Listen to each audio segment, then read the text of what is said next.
venir. C'était beau de voir des dames comme Chalamona, Razikonzou. Il y avait une autre dame que j'ai oublié son nom qui était très très très belle. Et moi aussi, c'était ma façon aussi. J'avais la rage parce que je venais d'être divorcée. J'ai dit, attends, je vais nicher ce monsieur un peu. Je vais lui montrer que malgré qu'il m'a laissé mes enfants, je vais lui montrer que j'ai des bons restes et tout. Et mes accouchements n'ont pas joué sur mon corps. Pas de vergeture, des trucs comme ça. Mais bon, avec l'âge, on prend un peu de poids. C'est normal, mais je fais très très attention. Si tout de suite tu me dis, il y a un gombo de 50 millions, attends que tu veux que je pète 30 kilos. Et quand je les perds, hein, parce que je m'adore, moi. Waouh! Je m'adore, oui. Moi, je mise sur mon corps. Parce que quand tu meurs là, excuse-moi, je suis bien placé, je sais ce que j'ai vu. Si j'ai vu le corps de mon fils, tu ne mets rien du tout. Donc de ton vivant là, si tu as envie de porter un parfum de 1 milliard, tu le fais. Si tu as envie de manger pour 10 millions, tu le fais. Parce que quand tu es mort, tu n'es rien du tout. Rien et rien du tout. Et c'est une mère qui a perdu son enfant qui laisse ce message là. Voilà. Et aujourd'hui, bizarrement, je perds mon enfant. Je suis combattu sur les réseaux sociaux. Ça m'insulte. Ça m'insulte. Ça veut me donner des ordres. On ne peut pas m'apprendre à aimer mon enfant plus que moi. Et ce qui m'a fait mal, même il y a des collègues femmes qui vont faire des vidéos à mon égard. Mais je veux dire que on dirait que je savais. Dès que mon fils est mort, j'ai fermé mon téléphone. J'ai dit, ma grande, tu vas être attaquée par tout le monde. Mais autant de méchanceté. Oui, bon, je n'étais pas trop sur les réseaux sociaux, mais j'ai mon chargé de communication qui était là, il est assis là, même Jérôme. Jérôme Biti, à qui on fait un coucou. À qui on fait un coucou. Jérôme Biti, même s'il est bien son artiste, je lui fais un gros coucou. J'avais des gens autour qui suivaient un peu la presse, les people. Mais les Ivoiriens m'ont montré vraiment qu'ils me haïssaient. Ah, c'est moi qui ai dit mon fils n'est qu'à mourir. Si c'est moi seul là, je vais prendre tout. Je vais prendre tout l'argent, tout l'or du monde. Et mon fils va se réveiller. Et il y a eu cette histoire de ce je sais pas qu'est-ce que c'est là, qui était venu pour dire d'ailleurs ressusciter mon fils. Jésus seul est le seul qui ressuscite. Pour que Jésus, quand il devait ressusciter, Lazare, son meilleur ami, qui avait pourri pendant 3 jours dans le tombeau, il a soufflé dans sa tête, parce que la tête a une puissance. Là, la fontanelle, là, il y a une puissance, il a soufflé dedans. On a l'air d'être des démons, parce que moi on me prend pour une espèce de drogué, une espèce de malade mental, une espèce d'alcoolique. Moi je bois l'alcool quand je veux et quand je suis pas quelqu'un qui fait semblant. Je ne me drogue pas parce que je suis déjà gamé dans ma tête et je bénis mon père du fond de sa tombe de m'avoir, il s'est battu pour que ses enfants partent aux États-Unis. Et si j'étais resté dans ce pays là, franchement, j'allais avoir une mentalité bizarre. Mais je suis grandi dans un autre pays, donc je suis à un autre level. Je suis à un autre niveau. Ça fait mal. Je pleure dans ma tanière comme le pangolin. Je pense que c'est le pangolin qui se roule, non? Oui. Voilà. Donc, pendant que moi on m'insultait, j'étais entre l'église. D'accord. Prier. Ou j'étais dans ma chambre en train de pleurer. Parce que mon fils, on dit, on ne met pas son enfant au monde pour que toi, le parent, que ce soit la mère ou le père, enterre ton enfant. Non. C'est ton enfant qui doit t'ensevelir. Oui. Et mon fils, c'est compliqué. On était tellement, c'est vrai, on avait nos divergences parce qu'il m'aimait comme sa femme. Il ne voulait pas qu'on me fasse du mal. J'ai été une femme battue dans mon foyer et il a vécu ça avec sa sœur. Il a vu ça, oui. Donc, il m'a dit, maman, je ne veux même pas que tu tombes sur quelqu'un qui va toucher à un grain de tes cheveux. Le jour où tu tombes sur quelqu'un que si moi je suis vivant, moi je la bats. Parce que tu es ma mère, je t'aime plus que tout. Et si ça m'énerve même, là, tu restes en Côte d'Ivoire, tu vas te marier à un Européen. De toute façon, les hommes, que ce soit chinois, européen, blanc, l'homme c'est l'homme. Oui. Tout le temps insatisfait. Oui. Donc j'ai regardé mon fils. Voilà ce genre de discussion qu'on avait. Donc quand les gens disent que Arafat et sa maman, ça n'allait pas, ben, ils ont tapé poteau, hein, ils ont joué bidé. Parce que mon enfant, d'abord on était liés dans le cordon ombilical. Ça c'est déjà c'est déjà gros. C'est moi qui l'ai gardé 9 mois. Oui. Quand je souffrais avec mes enfants, on m'appelait la poule et les poussins. J'ai dit mes enfants, pour ceux qui m'ont connu à la Cité des Arts, ceux qui m'ont connu à Cocody, j'étais toujours avec mon fils et ma fille. Qui m'a aidé? J'ai tourné ma jugeote parce que moi je me suis jamais prostituée. Je n'attends rien de personne. J'ai dit, attends, t'es pas moche, t'as une voix. J'ai chanté dans des pianos bras pendant des années. C'est ce qui m'a permis de payer les études de mes enfants. Quand j'ai divorcé avec M. Montpierre, j'ai gagné mon procès. Il ne payait pas l'allocation familiale de mes enfants. La juge qui nous a divorcé, qui a prononcé le divorce, si elle est encore là, je la salue, mettre à l'eau à gâte. Donc, je suis une femme, j'ai vécu l'obstacle. Donc quand je vois les gens raconter leur, en train de prendre leur bave là, pour raconter du n'importe quoi à mon égard, mais j'ai pitié d'eux. J'ai vraiment pitié d'eux parce que moi, c'est moi seul qui sais ce que j'ai vécu. Et je suis fier de moi parce que c'est de mon ventre là, comme on dit. Mon ventre est propre. Si c'était sale là, DJ Arafat n'était pas une légende. J'ai pas caressé mon fils dans le sens du poil. Quand il a commencé cette adolescence, c'est vrai, il a fait des crises d'adolescence. Il a fait des crises d'adolescence, mais c'était pas genre, il va braquer et tout. C'était genre, chaque enfant, les enfants changent avec les amis. Les amis, l'entourage. Et moi, je vais vous dire aujourd'hui sur votre émission que j'ai sacrifié ma carrière pour mon fils. En quoi faisant? J'étais en France, moi. D'accord. J'étais en France, hein, quand je suis devenu influenceur. Il n'y avait pas l'homme pour moi. Hein. Il a fait des ravages et des ravages. J'étais parti à Paris sous la coupole du grand Basile Boli. Donc je salue. Il est là, moi je ne sais pas mentir. Je ne suis pas parti par bateau, par train, je suis parti par Air France Place. Tranquille. Chanter dans des salles, pas possible. Mais mes enfants souffraient ici, avec la femme que leur papa avait pris. Et quand ton enfant t'appelle, dit maman, voilà. J'ai regardé mon billet d'avion, j'ai dit attends, je ne peux pas être ici dans un luxe. Et puis mes enfants souffrent. Et c'est ça qui a donné la rage à mon fils. Ça lui a donné encore. Je ne parle pas trop de la fille parce qu'elle, elle est dans une autre gamme. Elle est beaucoup plus calme. Elle a dit attends, comme papa me bat, je suis comme si maman vient. J'ai laissé tout. J'ai tout laissé. Quand on m'a traité mes enfants là, qui était là? J'ai laissé tout. Ma mère aimée s'appelle Fatou Fofana, elle est en France. Elle m'a dit, ma copine, tes enfants ne vont pas mourir. Je lui ai dit, je ne peux pas faire ça. Mon père ne m'a pas abandonné de son vivant. Je ne peux pas abandonner mes enfants. Et si demain, je tombe sur un enfant qui est braqueur, un enfant qui chavire, parce que moi, je ne juge pas les gens. Oui. On se comprend. Bien sûr. Ou bien une fille qui chose, attends, je vais me mettre à côté de mes enfants. Et comme ça, j'arrive, j'apprends que mon fils avait quitté la maison de sa grand-mère. Quand ton petit enfant quitte ta maison, tu le cherches, personne n'a cherché. C'est moi qui ai cherché mon enfant. Et je sais où j'ai trouvé mon enfant, au Shanghai. D'accord. Un après-midi, une amie m'a surprise comme ça, elle dit allons au Shanghai. Il est 15 h. Alors on va vers mon monsieur, je ne vais pas. Elle dit j'ai une surprise pour toi. C'est comme ça quand je suis arrivé au Shanghai, vers les pistes, ils ouvraient à leur époque là. C'était les matinées, c'est-à-dire 15h, 16h, c'était déjà Merci ma chérie. Mais on arrivait vers 16 h. Oui, c'était les matinées. Et moi, je ne savais pas que c'était pour voir mon fils. Je ne savais pas que c'était pour le voir. Je le cherchais et tout. On me dit non, que Didier est devenu chanteur. Il ne fait pas de chanteur. Je lui ai dit qu'il va être militaire. Je l'ai laissé en train d'aller à l'école. Chanteur. Il va me connaître ce plus là. Donc, j'avais déjà des échos de Jonathan. Il dit bon, tant que je le rencontre et tout, et que c'était au Shanghai. Il était déjà 16h30. J'entends quelqu'un qui annonce la soirée. En fait, la matinée. La matinée. La voix de la personne est posée. Genre un peu mon pivazon là. Je dis mais c'est qui ça? Et puis, ma copine, à qui je dis bonjour, la Samaritaine, je chante dans Jata, Sama, Chantal. Oui. Elle me dit, tu connais pas la voix là? J'ai dit non. Et net, il est sorti de son pupitre.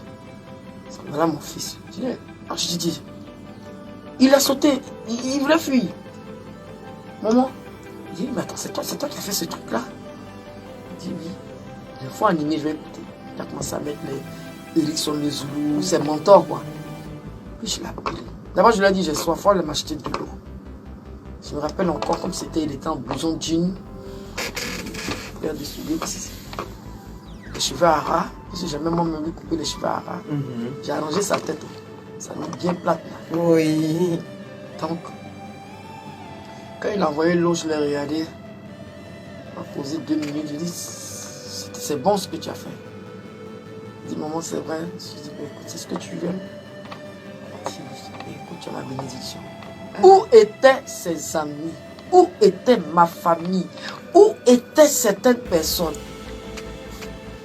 pour qu'on puisse m'insulter comme un poisson pourri sur les réseaux sociaux? Si j'avais pas Dieu, si j'avais pas la foi. Parce que quand tout le monde te combat, c'est te pousser à quoi? À perdre la raison. Oui. Ça, Je ne pouvais pas perdre la raison parce que ma raison était d'accompagner mon fils dans sa dernière demeure.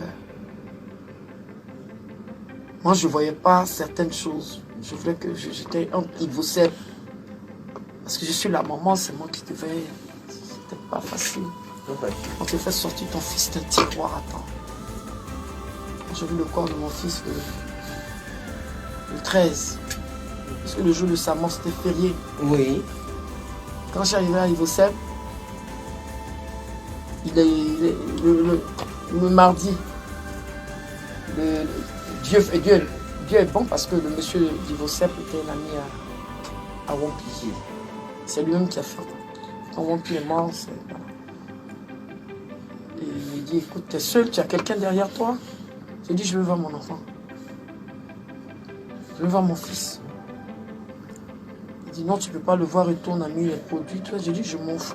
Si sa tête est écrasée, s'il est défiguré, je veux voir mon enfant. Ils m'ont mis dans une salle, la salle VIP là. Oui. J'ai transpiré tellement le jour-là. Malgré que la salle soit climatisée. Non, je vais dire qu'il faisait chaud, mais je vais dire que c'était très chaud dans l'émotion. Attends, tu accouches ton enfant, puis on te dit que tu vas venir voir ton enfant. Moi, ça faisait quoi? J'ai jamais vu le corps de...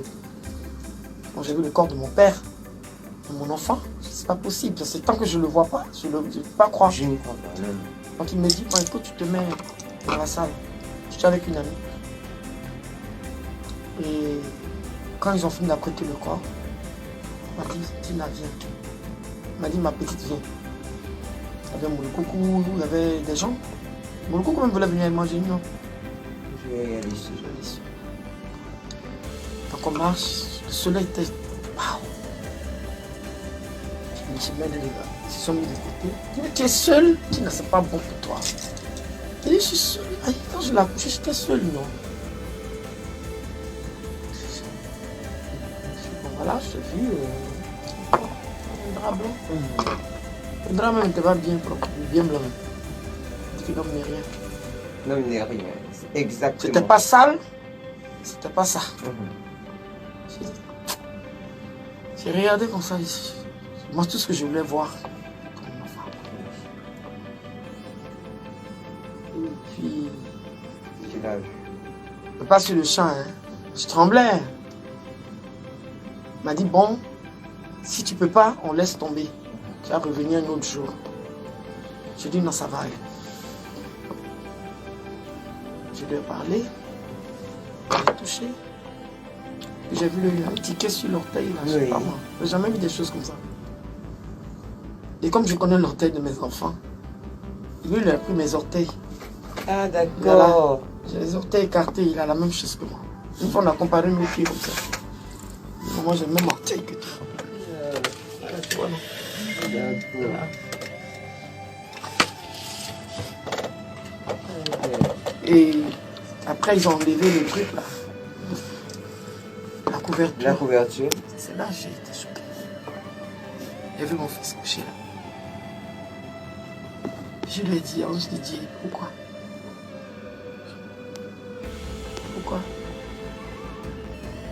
Je lui ai dit, tu m'as tué.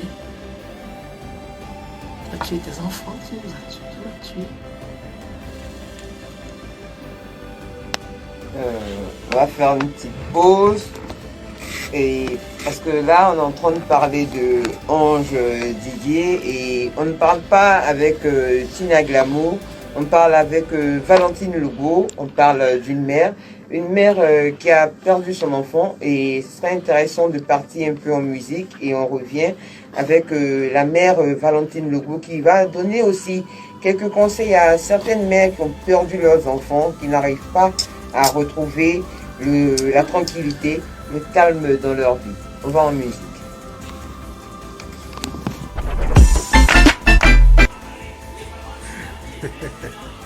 Bonjour les familles, bonjour.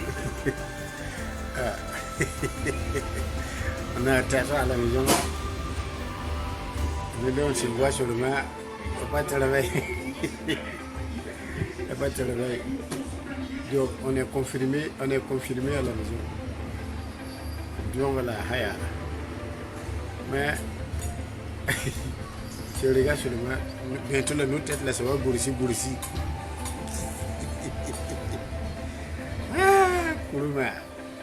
Ouais. Donc, haya.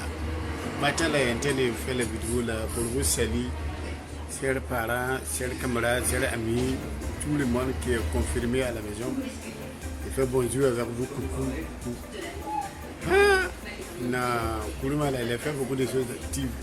Aujourd'hui, là, si vous avez remarqué bien, là, tu vas dans tous les magasins. Il n'y a plus à manger. Il n'y a pas de riz. Le riz est fini. Le riz, ça manque dans les magasins. Tout le manger, là, ça manque. Savon ou ça manque. Ah! Moi, je ne savais pas que Kourouma, là, c'était un moyen de commerce. Nous, il allait ouvrir boutique.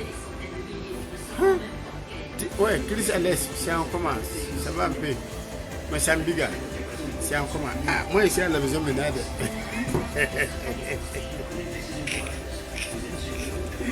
Aïe, ici à la maison. Je n'ai pas voyagé 2 jours là, ici là. J'attends. Et les gens m'ont dit, paye seulement nous, on ne pas. Donc, je dis bonjour avec vous tous. Je salue vous tous. Les gens sont augmentés les prix. Le gouvernement là, il dit quoi? Ah, toi tu dis on n'a qu'à laisser à la maison. On est d'accord. On n'a qu'à prendre les mesures de sécurité. On est d'accord. Pour éviter qu'on tombe dans les problèmes, on est d'accord. Mais quand tu fais ça en même temps là, il faut penser à la conséquence. Parce que là aussi, monsieur le gouvernement, les prix des riz, les riz qui étaient 13 000.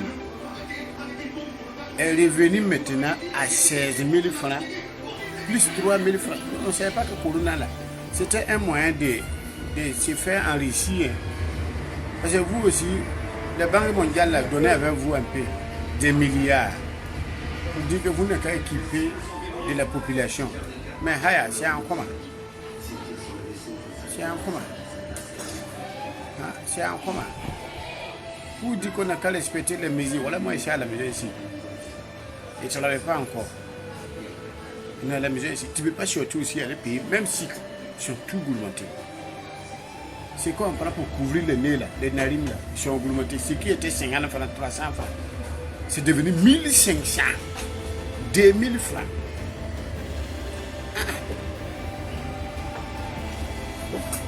Avec ça, vous dites qu'on a qu'à laisser confirmer. On est confirmé maintenant.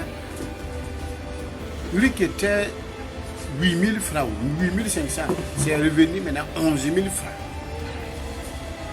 Lui cassé. Il faut laisser un petit. Il est en train de parler un peu avec les tontons là. Hein? C'est en commun. Lui qui était 13 000, il est devenu 16 000. C'est en commun. Pendant que les gens morts, hey, Kabalo, quitte de mon fils, quitte de mon direct. N'a pas d'adjoie là. Parlez-vous n'a qu'à ne n'a pas d'adjoie là de mon direct. Moi, il n'aime pas ces bêtises là. Comment tu as venu m'attraper de lui? Si il t'attrape, on va se marquer de respect. Si les juges t'attrapent, la façon, on va se marquer de respect. Alors, donc, je poursuis. Ça, d'abord, c'est pour manger. Maintenant, j'ai un cochon.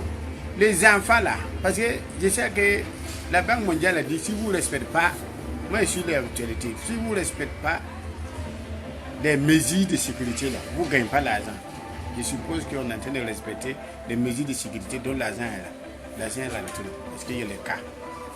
Maintenant, les enfants, nos enfants, parce que dans le travail là, les travailleurs vont au travail. Maintenant, nous, nos enfants là, on dit qu'il ne faut pas aller au travail, à l'école. C'est à l'école là qu'on gagne ça, ou bien c'est en commun. Les enfants ne vont pas à l'école. Regarde en Europe là, moi j'ai ma fille qui est là-bas, ils suivent les cours en direct d'internet. Je peux même prendre même les vidéos et t'envoyer parce qu'ils ont fait les cours. Ils suivent les cours avec les professeurs là, sur Internet. Mais ça là, nous on ne peut pas faire ça ici. Les enfants vont laisser ici, ça dit que si ça va faire 3 mois, les enfants vont laisser à la maison. C'est comme ça, ils sont là, passe année blanche. C'est encore. On peut faire ça, ce n'est pas les moyens qui manquent quand même à nous. La Côte d'Ivoire, quand même, c'est un grand pays. L'Afrique, quand même, c'est un grand continent. Pourquoi les petites choses comme ça, là, on ne peut pas prévoir ça? Ordinateur, même, c'est combien? Que l'État ne peut pas offrir, même. Même les tablettes, là, on peut offrir ça à l'école, dans les classes. Les enfants peuvent apprendre les ordinateurs. Le cas d'abord aller dans les classes secondaires, regarde, les enfants sont à la maison. Les enfants sont à la maison, dans les écoles, à peine, même si ce n'est pas à la direction. Hein? Mais il faut le dire qu'à l'entrée de la maison. Donc, si ce n'est pas peut-être dans les universités, là, mais dans les primaires, là, les enfants peuvent apprendre au bas âge. Au bas âge, les enfants peuvent apprendre ça un peu à manipuler. Les petits signaux, là, c'est fabriqué portable. Nous, on s'étonne. Et nous, nos enfants, là, c'est maintenant à la maternité, là. Regarde, avant que tu vois ce que tu as fait, c'était quoi? Quelle école? Oui, mais quelle classe tu as fait d'abord, avant de faire CPR? Ah, jardin. Ah, lui dit encore jardin. Sinon, à la maternelle. Oui, maternelle. Ah. Peut-être que maternelle, là, c'est trop tôt. Mais quand même, à partir de CM2, là, les enfants peuvent commencer à faire Internet. Parce que c'est une grande classe d'examen où on passe à une classe supérieure. C'est important. Comme on le dit là, il y a code parental. Les enfants, les enfants peuvent les arranger là. On fait ça. Actuellement, les enfants ne vont pas à l'école. C'est là comme ça, c'est une perte de temps. Ils sont perdus comme ça. On ne peut même pas faire les cours en ligne. C'est pas bon. Le boulot continue comme ça. On ne progresse pas. Tu n'as pas d'eau jusqu'à. Un jour, on va venir te manquer de respect. On va venir comme ça, te manquer de respect. D'abord, c'est toi qui s'y utilise. Mais moi aussi, moi, je ne fais pas. Moi, j'ai des enfants. Je paye l'école là, c'est un peu. Comme si on fermait là, c'est fini. Si on fermait, c'est fini. Mon argent, là, je reste là-bas comme ça. Je dis que l'école est obligatoire. Tu fais l'obligatoirement là, puis ça reste là, c'est pas bon. Comment tu te sens aujourd'hui? Ça fait qu'avec quelques jours que tu es venu à Babi. Comment tu te sens? Comment tu retrouves ton pays? Ben ça va, hein? Ça va. Ben, là je suis en résidence. Ben, voilà, je suis les actualités. Je vois qu'il y a une épidémie qui frappe actuellement. C'est clair. Voilà, on n'a pas demandé. Même ceux qui subissent ça n'ont pas demandé. Tout ce que je peux leur dire, c'est de les encourager. Voilà, j'espère que ça va passer. Champion chanteur enregistré un album, du pur Zouglou, dans mon style que vous connaissez. Et puis bon, ma participation, c'est que je continue à rester le capitaine, sans prétention. Et même le Zouglou au niveau qu'il doit être. Cette question a été bien posée, parce que bon, tout le monde dit qu'il remarque aujourd'hui que le Zouglou a pris une autre dimension, le Zouglou a pris un autre virage. Mais moi, il reste toujours dans mon même style, quoi. Ne vous inquiétez pas. Donc tu confirmes que tu es toujours le capitaine? Ben, je suis toujours le capitaine. D'accord. Merci, champion. Après ce long séjour à Paris, Denko pense avoir toujours le meilleur de lui à proposer aux fans. Ben, voilà pourquoi j'ai organisé un spectacle live. Un spectacle au Palais de la Culture. On ne se lève pas comme ça pour organiser un spectacle au Palais de la Culture. C'est clair. Alors c'est parce que je sais que je peux assurer. Voilà. Et que j'assure toujours. Okay. C'est pour ça que j'organise ce spectacle.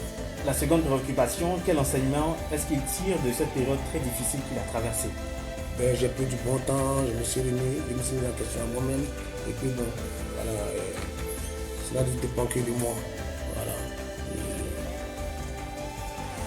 En tout cas, j'ai tiré beaucoup de leçons. Quels sont les rapports de Denko avec les chanteurs du Coupé du Calais? Ben, tu sais que je ne sais pas comment expliquer ça. C'est les petits frères, ils font la musique.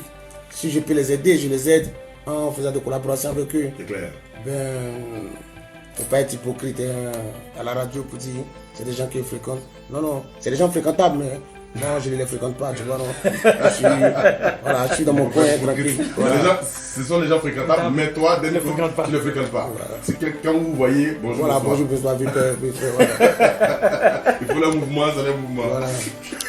Au du dernier album, j'ai entendu que l'album a été enregistré de 17h à 4h du matin. Confirmation. Et pourquoi? De 17 à 4h du matin. Oui. Qui t'a lancé ce pas? Qui t'a cassé ce pas pour là? Mais on cherche. Non, bon, vous savez, pour être franc, à Paris, un studio, chaque 1 heure, tu as de l'argent à payer. Ouais, c'est Chaque 1 heure, tu as de l'argent à payer. Bon, moi, qu'est-ce que j'ai fait? Avec mon inspiration, j'ai préféré bâcler un maximum de titres. Je sais pas si tu vois ce que je veux dire. Sinon, c'est pas qu'on s'arrêtait un morceau de 17h à 4h du matin. Mais avec tous les morceaux, Voilà, le nombre de morceaux que je voulais faire. que tu voulais faire, Voilà. tu les as alignés. Et je l'ai tout bouclé. Tu as bouclé. Voilà. Wow. J'ai fait les prises de voix, les premières prises de voix, j'ai fait le doublure. J'ai fait dans les chœurs, j'ai mis 2 fois ma voix dessus. En fait, c'est des séances de studio que vous ne connaissez pas trop. clair. Tu vois, non? C'est-à-dire, tu chantes, tu fais ta doublure, tu vois ce que je veux dire? Tu fais des feelings dessus. Voilà. Ça, c'est clair. Mais toi, qui t'appelait ça? C'est ça, c'est une recherche. Donc, il fait que ton spectacle est reporté. Est-ce que tu n'es pas un peu dessus Non, mais le premier jour de l'annonce de ça, franchement, Ça a pris un coup. il y a été débat. Ouais. Mais après, je me suis remis en question, car tout ce que Dieu fait est bon. est très Wow, bon. c'est super. Voilà. Donc, mais je pense que je me suis dans ce cas-là. Il y a beaucoup d'organiser des, voilà, des spectacles. et tout ça. voilà. Donc, voilà. Sinon, actuellement, je ne suis pas découragé. T'es pas découragé. Je prends la gamme d'une manière positive. Guy André demande Denko et la drogue, est-ce la fin? Voilà, j'ai mis stop à la drogue. Voilà, pour me concentrer sur ma carrière. Aujourd'hui, tu es en direct sur Radio Côte d'Ivoire. Voilà, Mmh, voilà. il t'écoute. J'ai mis stop sur la drogue pour me concentrer à ma carrière. Donc, voilà. Je pense que je vais me fixer là-dessus. Voilà, mais vous savez que les anciens de mon peut revenir. Ça, c'est Vous clair. savez, voilà. Je continue à combattre. Voilà. D'accord. Est-ce que souvent il t'arrive d'être tenté, Denko, honnêtement, depuis que tu es revenu à Abidjan? Parce que je te le dis, hein, quand on a annoncé ton retour à Abidjan pour ce concert, nombreux sont tes fans qui ont dit pourquoi Denko revient à Abidjan? Parce qu'ici, Ouais. quand il arrive, il y a des démons, c'est comme s'il y a des mauvais esprits Ouais. qui le poursuivent. Pourquoi on ne veut pas que Denko vienne quand il est en Europe, il est beau, il est bien, il est chic, il est à l'aise, qu'il reste là-bas, c'est vrai, il nous manque. Mais quand il arrive ici, il est tenté. Est-ce qu'il t'arrive parfois d'être tenté? Depuis que tu es venu, est-ce que tu as été tenté une fois ou 2 fois? Ou tu as pris un peu? Dis-nous aujourd'hui, tu en dirais, tu l'as dit pour nous voir. Non, Tous tes non. fans t'écoutent. Non. C'est clair, il ne faut pas qu'il soit hypocrite. Il m'arrive souvent d'être tenté. Mais c'est à moi-même de faire un effort sur moi-même. D'accord. Voilà, donc pour l'instant, ça va. Et quand tu es tenté, qu'est-ce que tu fais pour ne pas prendre la drogue? Je discute avec mes amis, je pense à autre chose. Je prends un peu de bière voilà, pour passer le temps. Quoi. D'accord, super. Ça s'applaudit. Hein? Ouais, bravo.